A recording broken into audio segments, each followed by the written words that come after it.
If you want to insert an SD card into your OnePlus 13 5G, so first of all, locate your SIM ejecting tool. It should be in the box, or if you don't have it in the box, or you lost it, or something else happened, straight the paper clip, or basically any thin object will get good for that. So what do we need? We need to locate our SIM tray. It's right here at the bottom near your charging port. Don't confuse the holes.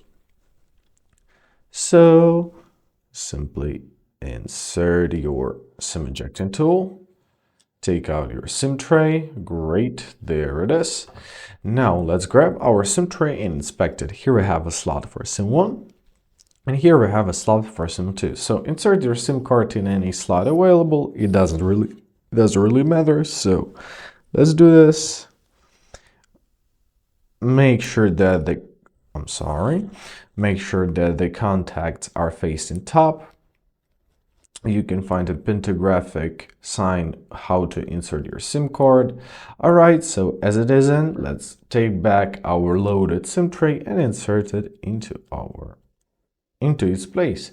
And basically that's it. Now let's give our phone a couple seconds to detect the SIM card.